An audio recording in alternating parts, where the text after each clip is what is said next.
Now, all of this has a political objective, and that is to support the all-out assaults on our welfare state.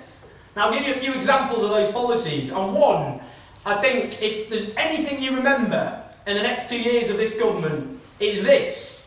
It is the cap they have put on in-work and out-of-work benefits, 1%, which in real terms is a huge cut for people who are struggling to make ends meet. And bear in mind, if you take the reality of what people are already facing, Save the Children did this study a few months ago. They talked to parents and children across the country, and they found a world the political and media establishment have no interest in, of people choosing between whether or not they have to feed their homes or feed their kids, of parents who are going literally with skipping a meal in order to make sure their sons and daughters aren't going hungry. That's already the situation. But we had this debate in Parliament with jeering, sneering, laughing Tory MPs who voted for policy which for the first time since 1931 will mean the incomes of the poor will fall as a deliberate act of government policy.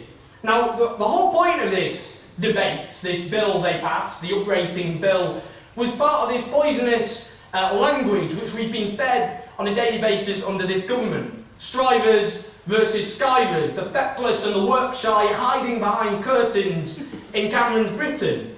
In reality, we know 60% of those affected are people who are actually in work. The rest are people who are desperately looking for work which doesn't actually exist. And what's worse is they've tried to justify this on the basis that benefits have been rising faster than earnings. Now actually, if you go back over the last 15 years, it's not true. It's only true in the last few years because bosses haven't been paying, have literally in real terms been cutting workers' wages. But in fact, in any case, these aren't two different groups of people. What is happening with the slashing of tax credits is first these people are having their wages cut, and then their tax credits are also being cut on top of it. First, you're mugged by your bosses, and then you're mugged by the Tories. That's the reality of what that policy is doing to people across the country. Another example, the bedroom tax, which I'm sure many of you have actually been more angry about than almost anything this government has done since it came to power. Now this bedroom tax, which will affect 670,000 households right across Britain, which will mean that people who have a so-called spare room will lose up to £80 a month, and these are the poorest households in Britain. These are households, for example, foster parents. 2/3 of the people affected have someone who are disabled. It will affect the mothers and fathers of people who have been sent often to fight unjust wars. In Afghanistan, for example, if they vacate that room on tour for more than 13 weeks, then their parents will be expected to pay this bedroom tax. It will affect people, for example, who have just divorced and have a room for their kids to stay over. It will affect people who have a carer who stay over. Now they say to these people, go out and downsize. Now there aren't any properties for these people to downsize to.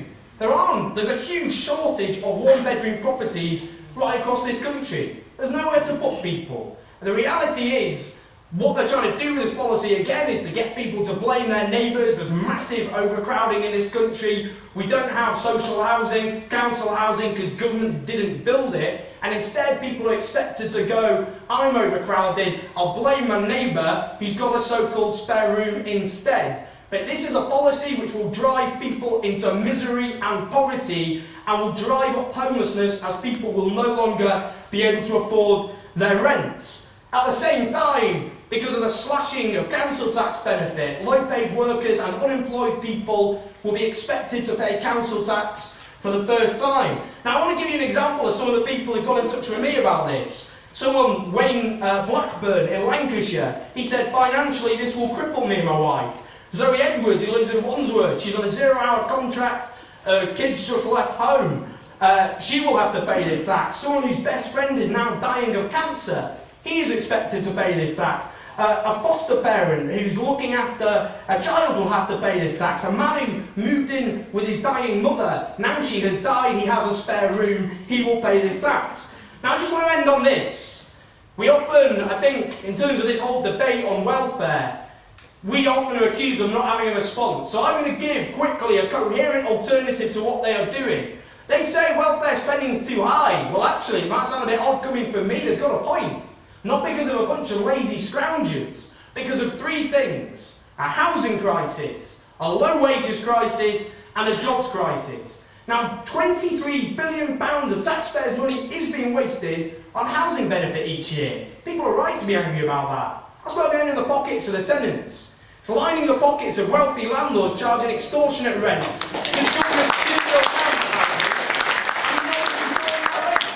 So let's control our rent, build council housing, create jobs, stimulate the economy, bring down the 5 million strong social housing waiting list. Also bring down the housing benefit bill too, which has gone up by £2 billion under this government. Tax credits, they're a lifeline for millions of workers. But let's be clear, they're a subsidy for low pay because bosses aren't paying their workers properly. If we had a living wage in this country, we wouldn't be spending billions on tax credits or housing benefit, because 93% of new claimants to housing benefit are people in work.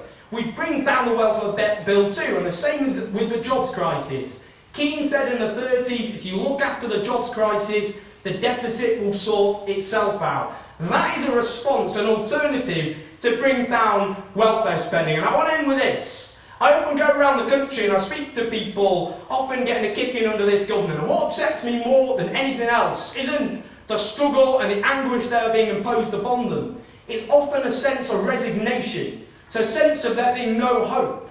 There is no alternative, which has been drummed into people's head, not just under this government, but for years before that too. We have to fight back, and one initiative I will be supporting is the People's Assembly, which has been brought together by trade unions, community groups and others. It will be meeting on June the 22nd in Westminster Hall, but right across the country we will be having meetings to build support for it. That is an example of linking our campaigns and struggles together, getting off our knees and fighting back, realising that there is an alternative. We don't have to be a member of the biggest party in this country, which is the ranting at the TV party. We can actually fight back. We stand together, we fight together, and we will win together.